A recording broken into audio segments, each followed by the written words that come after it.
No, it's interesting to see sort of the nostalgia for the 90s, the sort of era that I lived through firsthand, and seeing it come back in all sorts of cultural trends in the ways that people are expressing themselves, places that people are finding familiar and homey in a time where we've got a lot of tumult. I think there's a lot to be said about some of that nostalgia. I love it. The only thing I don't love is the mom jeans. They can keep the 90s jeans. Right. I'm glad you said that, because I have wondered about that as well. It's not flattering at all for anyone. No, it's So not. I So, have no idea. right. So Gen Zers, listen up. We don't like it. And the We Gen don't like Zers, it. now they have me parting my hair in the middle. Apparently, parting your hair on the side is for old ladies. So now I Oh. have to part my hair in the middle, which I don't love either. But the Gen Zs, they're the ones who are influencing everything. So here we are.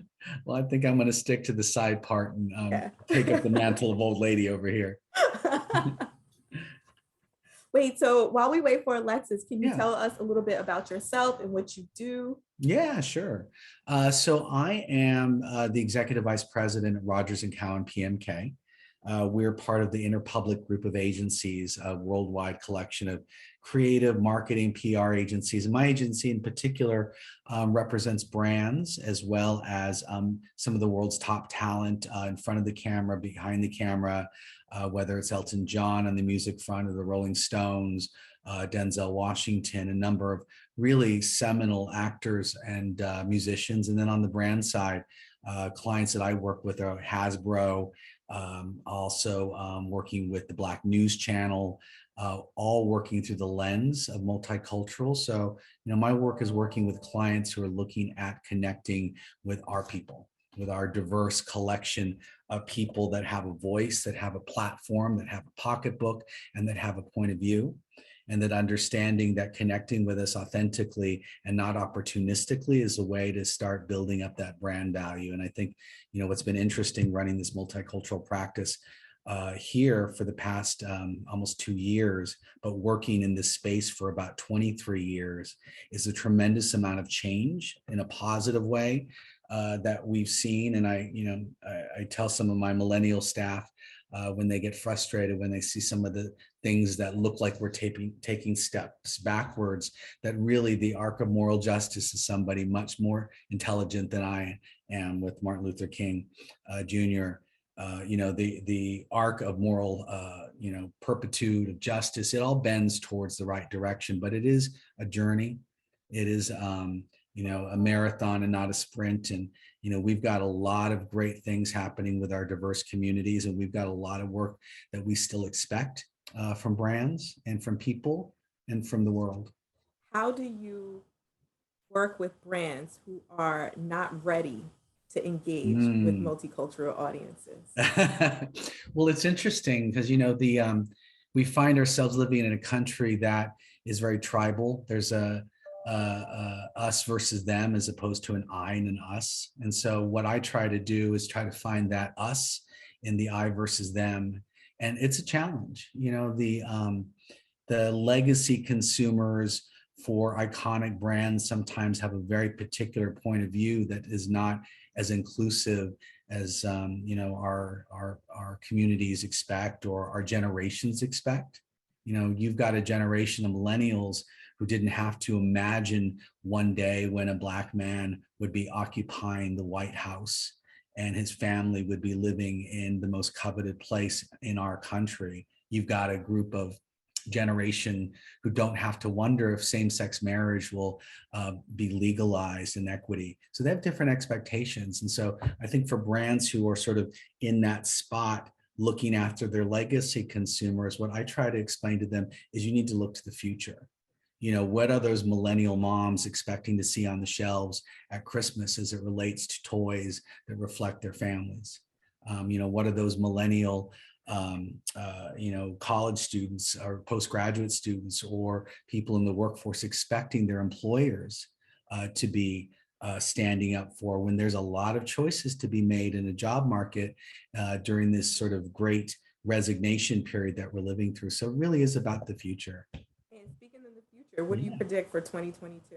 What's that? What do you predict for 2022? Oh, Alexis is here. Hi, Alexis. Hi. Welcome. Hi, I'm super excited to join. Very nice meeting you, Tanya, and obviously Stephen. Really excited about today's conversation. Great. Well, Wonderful. with that, I'll kick it over to Stevens. Wonderful. Hi, Alexis. How's your day going? It's going great. Thank you. Good, good, good. So welcome. So glad you're here. Lots of exciting things to talk about. Congratulations and thank you for leading this new line of business at Hallmark. I think for many of us, Hallmark is attached with so many important memories in our lives. And to see Hallmark sort of, acknowledging who we all are in those live moments that are about family, that are about milestones, that are about special days is really important and significant. So thank you from all of us for helping build that next part of our journey together. Absolutely. And I'm really excited to really leverage the 30-year history we've had from a Hallmark perspective when we think about the Mahogany brand. Obviously, Hallmark is a brand that is near and dear to all of our hearts. Over the last 100 years, whether it be the channel or our cards, or just a number of different ways, ornaments, as we start to think about the holiday season, ways in which we're engaging communities and ways in which we can connect. So I'm really excited. It's been 8 months to have joined the team and really to be a part of leading this strategic business. And so, when we think about everything that happened last year, the number of different pandemics, whether it be what's happened in and around the Black community or the actual pandemic, I think there's just a number of things that have changed. And I was excited to be able to really spearhead this effort to lean in on the 30-year history in a way that was really authentic and allows us to connect further. So I'm really pleased about my decision to come on board and really the conversation and things we'll be able to talk about today and share. Wonderful. And, before we get a little deeper dive into what it's meant to come on board to Hallmark and the work that you're doing, because we want to hear a lot about that. I think it's important, for up and coming people, for people who are entering the workforce, for people who are thinking about entering our space around multicultural marketing communications, to really understand some of the history of executives like yourself who have a tremendous background with some major brands. Talk to us a little bit about your journey. How did you get here? Where'd you come from? What's it all about? Well, a lot of prayer and hard work, but I would say, it started with my undergraduate degree in both IT and engineering. And so I had an opportunity to do a number of things. Spent 20 years in automotive started with Chrysler, actually selling cars originally, and then moved over to Delphi, which was a company, a tier 2 supplier to General Motors for a number of years. And so my last 11 years were spent at General Motors and Cadillac, really strategically leading teams, whether it be here in the US, in and around operations, or I spent a year and a half in actually in the Middle East. So traveling through some of the 8 countries there, in Bahrain, Saudi Arabia, had the chance to lead culture there and a customer experience team. I actually went to the Middle East to start that, and then repatriated back to the US and led a team at Cadillac as we looked into ways in which we could have a subscription service for vehicles, and then had an opportunity to come back more specifically, more lately. The last 3 years were at Cadillac, specifically in Michigan, as we launched large vehicles. So I was responsible for the Escalade launch and reveal with none other than Spike Lee himself. So that was a great opportunity. And then just had a number of opportunities to grow the multicultural market share. I think what's unique and exciting about the opportunity I have here at Mahogany is not only do I get to leverage this 30-year rich history and connection with Black consumers, but also I get to specifically just focus on African-American women, African-American consumers. And in some of my past experiences, I've done all of multicultural. So Hispanic, LGBTQ plus just is typically added to that, Asian, as well as African-American. So now I get the opportunity to specifically just focus. And I'm really proud and excited about that opportunity to lean in. And then when I think about all of the other cultural ID brands, whether it be for the Jewish community, we have cards at Hallmark, LGBTQ plus, we have a number of over 100 cards for that community, Asian, and you name it. I think those things are really excited if I think about the number of lines that we have. And so, in my mind, I'm starting with with Mahogany.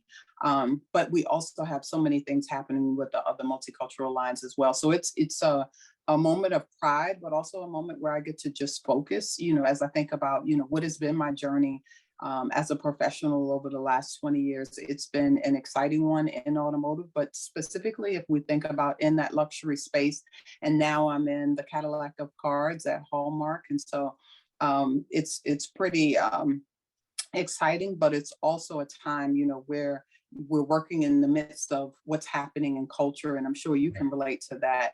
And so you're working in the midst of some pain, but also we're able to provide a product that helps people move through their experiences. Yeah, it's, words and images matter a lot. And so, when I walk into a Hallmark store and able to see a card where I can purchase something for my same-sex friends who are getting married or who are celebrating a birthday, it's those moments that are remarkable and those moments that actually make up a movement, which is what you're talking about over your course of your career. Talk to us a little bit about the the challenges in shifting value and attention to our communities within large companies and large corporate structures that may not have necessarily seen the value in outreach to us, and maybe the general marketplace approach was seen as the way to sort of get everybody without really talking to anybody. How have you managed that over the years, and what are some of the sort of persuasive ways that you have convinced people to understand how to talk to us and how to speak with us? Well, if we first start to look at culture, we see that, culture is saying that everyone matters, not necessarily just specific groups. And so I think culturally, when you start to look at culture, it is the nuances in culture are definitely very clear nowadays, if they were not always clear. And also the peanut butter smear is just not going to work. If we think about even in diverse communities, we are still not, a monolith. So, in just breaking down kind of that thought and that concept, everything is not going to work. Everything we do at Mahogany is not still going to honor and celebrate every single individual in the Black and Brown community. And so I think we first have to start off with that. But then also, there's a business case also for companies who are, were concerned about, am I going to alienate any community if I speak up for one? Companies have all of these, what I would call financial impacts to still discuss as they think about how are we going to be thoughtful in the ways in which we're engaging multicultural audiences.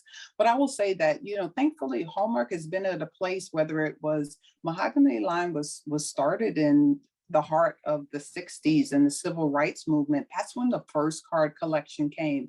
And then it began to grow. Yes, it began to grow in the 70s and expand.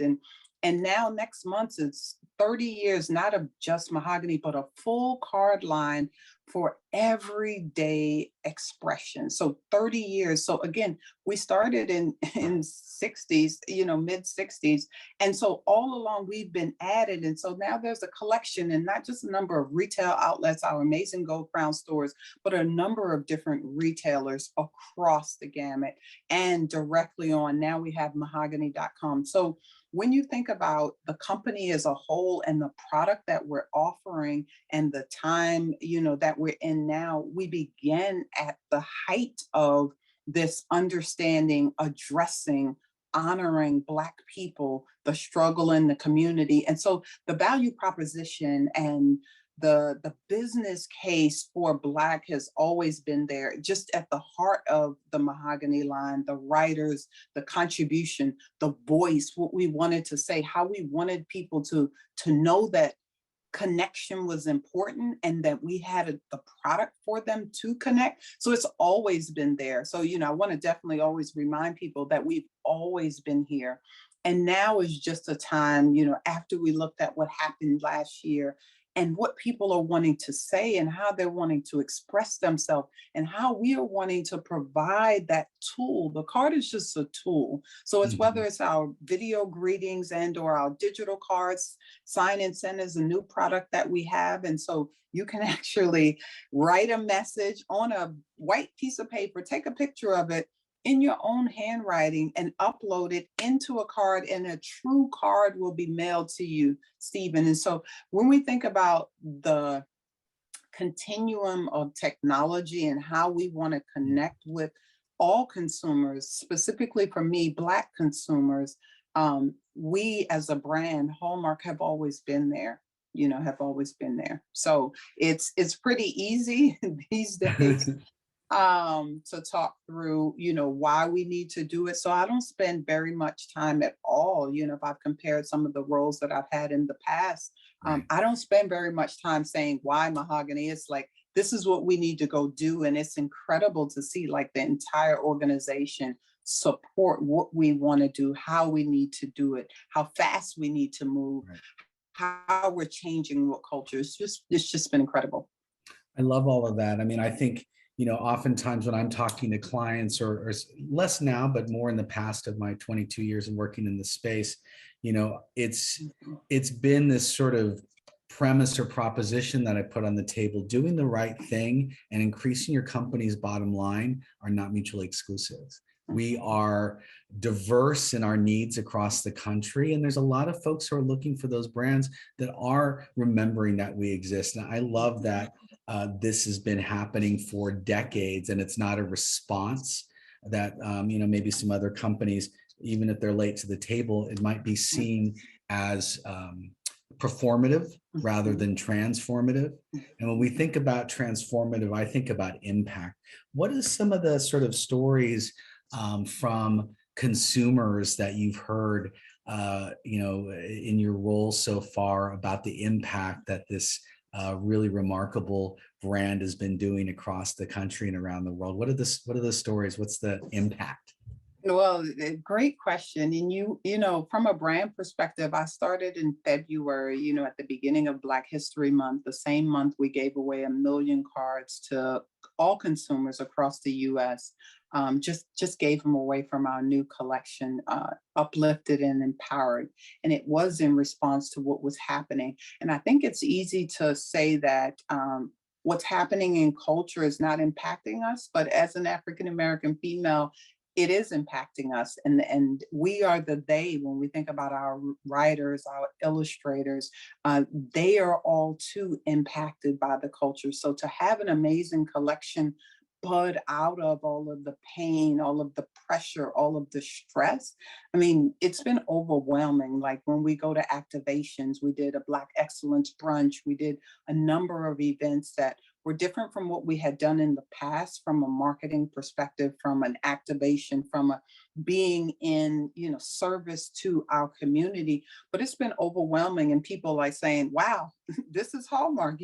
Y'all are showing up. You really know us. You really hear us. We're reading the sisterhood cards, and sisters are saying from all walks of life, like, that's me. This is how I feel.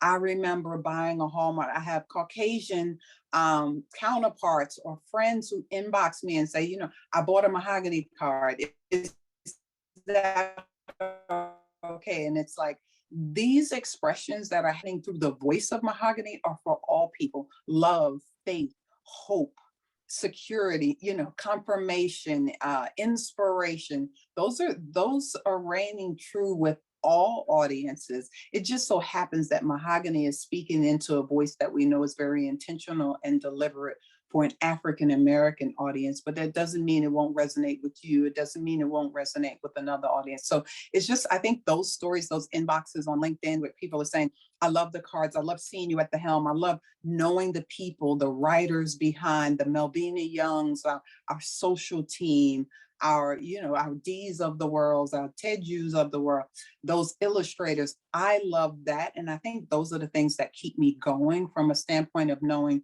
we had an amazing collection that was really for every day, when we think about uplifting and empowered. And now we're going to have a brand new collection that comes this coming February. So we're really excited about that and the ways in which we're going to continue to lean in with that Black voice. We're going to uncover more issues that are relevant to what's happening in culture as we continue to evolve.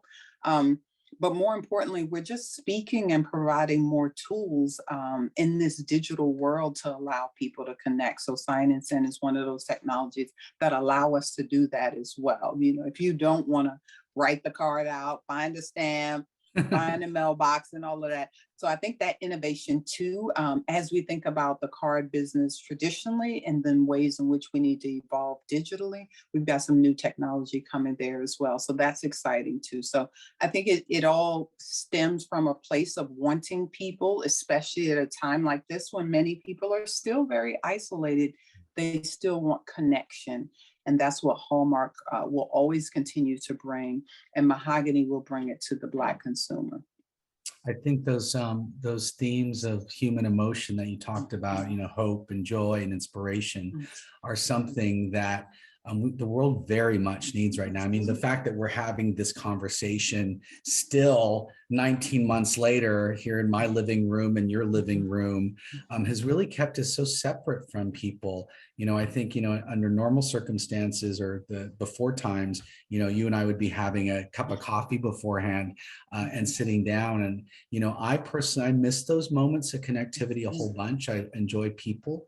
And I think that, Hallmark, really what you're doing is helping bridge that divide in a really an ongoing challenging time. And we've been in this spot for so long. I would, suggest it's going to take a long time for us to heal.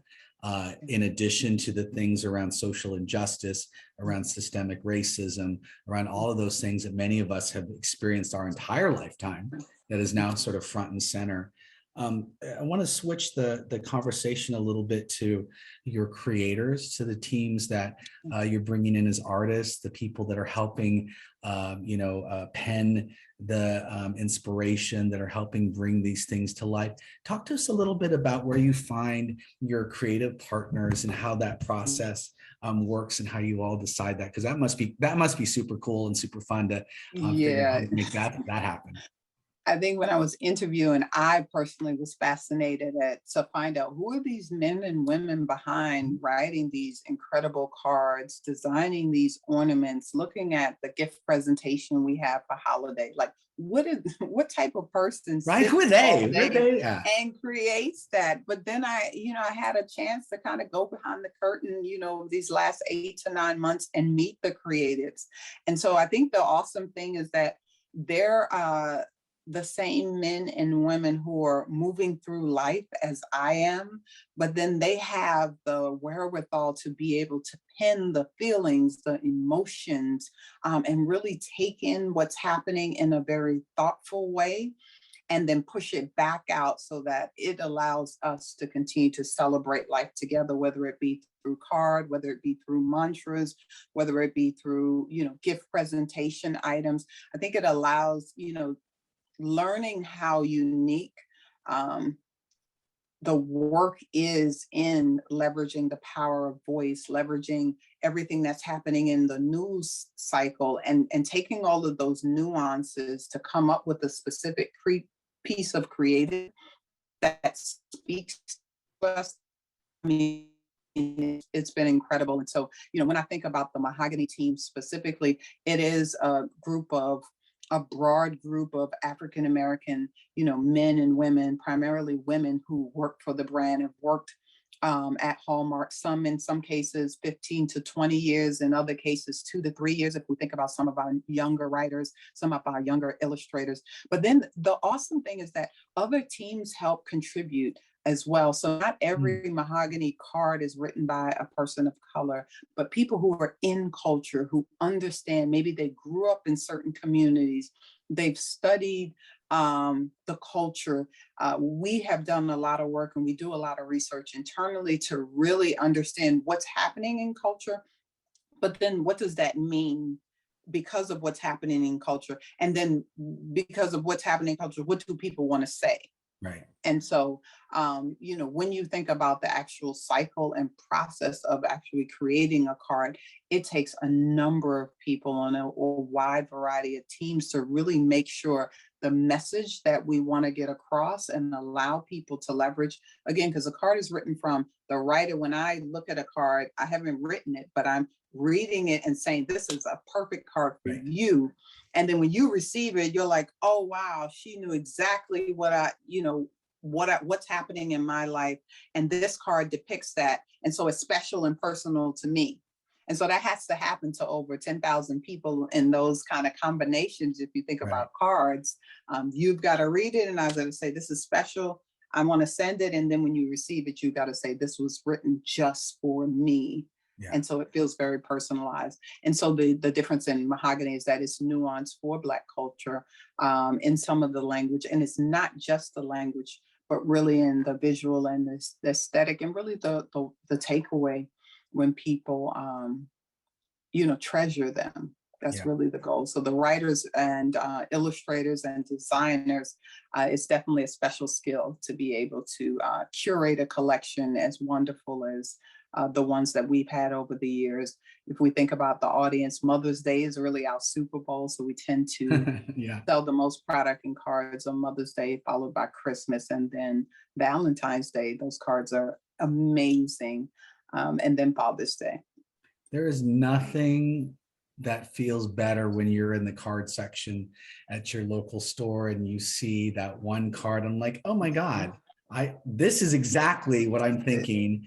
And I know that when my mom opens this up, it's going to make her cry in a good way, or make her smile in a good way. And I think that, understanding our diverse communities and being able to create messages that resonate require that you have a diverse set of creators around you. And that must be such a joy to be around. I think one of the things that I think about when I think of those folks, those creative people, when I think about people, executives like yourself, is I wonder who has inspired you in your lifetime. Can you talk to us a little bit about maybe two types of people that have inspired you, somebody that inspired you that has been part of your personal life, and then on sort of a much broader level, who has inspired you from sort of the historical perspective, either current or past, that you think, that is my North Star in what it is that he, she, or they have said over the course of time. So somebody personal to you that has inspired you, and somebody sort of in the sort of public space. Yeah, so I think personal to me, obviously my parents have always been supportive, but also inspiring. But I think about a previous colleague, Tanya Hallett, and she was and still is a remarkable woman from a standpoint of she was an executive at my previous job, but also the ways in which she respected people. She was an HR professional, is an HR executive, but the ways in which she respects people and ideas, but also in the ways that she had the gentle pushes to encourage me to explore, to encourage me to lean in, to encourage me to stand in my promise and purpose. And she saw probably 10 years ago, what unfolded today, in reference to my career, but always was a woman who owned the space that she was in, obviously owned her femininity, but also owned the work that she did. And so that was always impressive to me. And with that came all of the beauty of who she was as an African-American woman. And so she never left any of those pieces untouched. And so she came to work being her full self.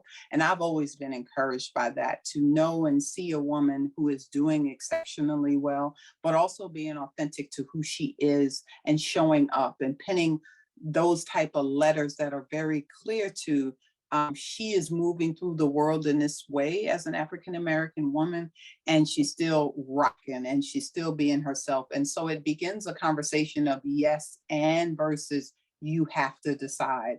And so I've always been encouraged by her. And if I think about a historic leader that I've always admired and respected, I'm constantly thinking of the powerful words of a Nelson Mandela.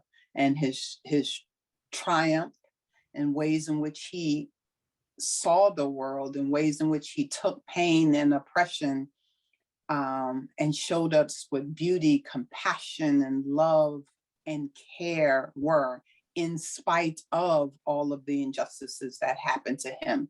And you can see, even after 20 years, 27 years in prison, he still kept his joy in the midst of everything that happened to him, and how he was so transformative in that, to change the world and be elevated to a position of presidency and leave such a beautiful legacy. So he's a person, some of his quotes, just the power that he had in his stillness, it's incredible. So I'm always inspired by him, by his words, by his passion, and his commitment to always justice, and that in spite of all of the injustice. Yeah, the life that he led and the legacy that he has left behind is absolutely remarkable. And I think of people like that and what they went through and where they still had to go and what they rose to do. And I ask myself, God, could I do that? I don't think I could do that. Why can't I do that? Well, let me figure out at least the pieces of learning that I can take away from that life so well lived. I think that's one of the things that, is, so great about Hallmark in so many different ways, is that Hallmark leaves us with reminders of those moments in our life that are well lived, whether it's celebrating the life of somebody, whether it's acknowledging the passing of somebody, or, oftentimes the case welcoming in to the world a beautiful new baby. When you think about sort of 2022, and we were talking about this a little bit before you joined us, there is, I think, a lot of trepidation about the country going through another election year and sort of what the sort of tribal politics looks like for families and neighborhoods and friends who are trying to find their ways back to each other, literally and physically. Talk to us about what you think the role that Hallmark will play next year in helping bridge the divides and helping bring people together in an increasingly divisive climate where people are challenged to separate from each other in ways that, really doesn't speak to me as a Gen Xer who grew up with barbecues in my backyard and tamales at Christmas with my family and friends. How can we think about looking at next year together as opposed to separately? Yeah, well, I think when I'm always thinking of Hallmark and as a brand, and whether it be, our movies, we own Crayola as well, and our colors of the world, and ways in which we want diverse communities to connect. I'm really excited. In a couple of months, we'll be able to talk about a community that we're cultivating for African American women to talk to each other, to connect in a very much consistent way. So can't wait to, be able to talk about that a lot more. But I think Hallmark's going to continue to play a pivotal role in culture and how we connect with one another and how we give voice to, and from my perspective, that's the next step. So our cards are really tools, but the next step is kind of this ongoing conversation. If you think about how social media is continuing to evolve, even if I think about where we're at as a brand, whether it be Hallmark or Mahogany in the social space, we are consistently listening to what's happening, and not from a news perspective, but what's happening and what does that mean to people? Right. So there's an incident that happens, but now what does that mean to our internal people? And then what does that mean to our community? And so really it is about how are we continuing to allow people ways to connect? How are we really listening to them, allowing them moments to share? And then how are we also providing them the support? And so when I think about Hallmark Mahogany, I am, moving us into a lifestyle brand far beyond cards. And part of that is, what does that live connection look like? How can we be active in a number of different ways and a number of different moments, to your point, that are important to African American females? And so we're going to be talking about a lot more broader topics: health and wellness, finance, all of those things that are, when you think about the Black woman, it's about, looking and listening to her from a more holistic standpoint. And so we're going to offer additional tools, additional platforms where we're going to be able to share and talk with and stay connected to her. And so when I think about next year and all that it's going to bring, I'm an optimist, so I continue to be optimistic about what the future holds. I'm super excited about the ways in which we're providing new product that would allow people to connect in a much more deeper way. And I'm pumped about all of the offerings we'll have from the Hallmark channel and Mahogany. And so, we've got a lot of surprises that are coming at the top of the year. And so those announcements really get me excited, because when I think about Black women in our culture and the ways in which we want to engage with her, we're going to have more of a 360 full life approach. And all of those pillars, whether it be community, faith, or purpose, those are the things that are important to Black women. Those are the things that are important to the community. And so we're going to continue to be an active part of that when we think about 2022. So I'm pumped. I love all that. I love that. I love that you're listening to understand as opposed to listening to reply. And that is, I think, critical for any brand who really wants to reach audiences. Before the pandemic struck, the largest single group of people driving entrepreneurship, new businesses, were Black women in this country. Yes. And, that is exciting to know and exciting to hear that Hallmark is acknowledging the presence of such an important part of our fabric of our country.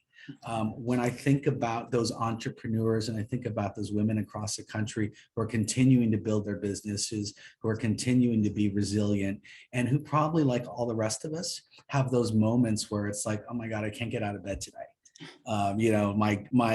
My kids are not feeling well. I'm having a hard time with the job. The car's not starting. All those things. What are some of the thoughts that you would share with people to help them get out of bed when they don't feel like getting out of bed? What are some of those things that you would tell young Black women who are starting their career in this day and age, in the world that we're living at now? What's some advice that you would give to a younger yourself if you were starting your career in 2021? It's 2021, right? I'm sort of lost track of it. Listen, first of all, we all have those moments. What year is it? What day is it? Right. And I'm on mute. I think the first piece of advice is that we all have those moments where we don't get out of bed. Don't think that there is any Black woman around, even the most successful Black women. We all share those struggles, those issues, those moments of self-doubt, like all of us. Like there is even the Tabitha Browns of the world, or the Melissa Mitchells of the world, or the whomevers. Everyone is having these moments because these are human interactions. These are human feelings and moments. And so that would be first. Second, I would say keep going, like be encouraged and keep going. There's nothing you can do when you're in a rainstorm and you're just sitting in the rain. But if you've ever driven through a rainstorm, you realize that there are moments where it is horrible and you're like, should I just pull over? But if you just slow down a little bit and keep your foot on the gas, right, your eyes wide open, maybe put on a little music, you can make it through. And that for me is like, sometimes there is this superwoman complex. There's this I have to be perfect complex. And I tell my team, we don't have to be perfect, but we have to be excellent in everything that we do. And so sometimes we're chasing perfection. And so it just creates all of this angst, all of this pain, all of this stress. You have to be excellent because you can be excellent. And if you're not excellent today, maybe tomorrow, maybe 6 months from now, but I want you to keep going. And so I would always tell my younger self, what I tell myself every day is keep moving forward, keep progressing. The worst thing you can do is sit in it, wallow, have pity on yourself. No, just keep going. And we've all been, and some still are at that place. They're just showing up with a great face, putting the kids on the bus and what have you, but we all are moving through some type of stress, some type of issue, but we're moving through it together. And so most of the time, women just need to know that we are all moving through it together. So let us keep going. Let us keep going. Yeah, I mean, you're absolutely right about keep going, keep your head to the sun. And if the sun is not there, it will be back there eventually, because those clouds and those rain do not stay. I can attest from California, we've had 2 days of rain this year. As we sort of wrap up our time and our conversation here today and getting to the last part of our conversation, can you give your advice to marketers who are working across a bunch of different industries who may be listening here with us today? What are the things that you would suggest for them to be thinking about when they are creating marketing and PR campaigns specifically to Black women in this country? What are going to be those issues? And you touched on them a little bit a few minutes ago, but if you can expand on that a little bit, what are those things in 2022 we should keep in mind about what women are thinking, what women are expecting, and what women are hoping to happen in 2022? Well, I'd humbly submit that I don't know what all Black women are listening for, hoping for, but I will say a couple of things that we can do as marketers is, one, look at where are the Black women in the room making these decisions.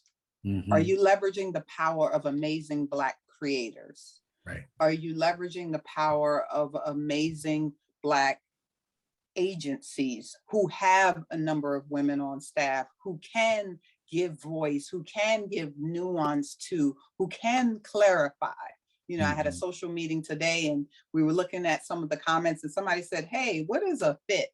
And I'm like, "Oh, that means get your outfit ready." And so, it is about, it's not about, only Black people can speak to only Black people and know the voice. It is about how are we being more inclusive in making sure we share this comment, this reflection, this campaign with people of color, making sure, hey, is the hair right? Is the voice right? Is the tonality right? Is the outfit right? Is the set correct? Does it look like the home of an African American or Black person? Or does it look like someone else's home? And so I think those are the things that they seem very simplistic, but I tell you, we have seen it all done wrong. And we go back and say, well, who was in the room?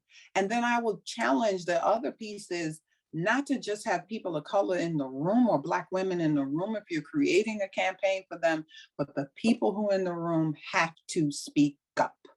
Yeah. And so there's always a nuance that has been missed or could be reflected on or could be adjusted. And so what I will say to the other people who are sitting in the room, who are invited to the room, please speak up.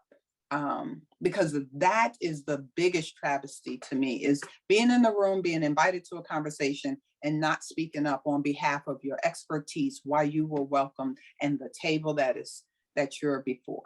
We so appreciate you speaking up, and we so value your voice and are very grateful for your words of wisdom today. I want to thank you for joining us today as we come to the end of our session, and wish you the very best for everything coming down the pipe on Mahogany. Cannot wait to see what's next.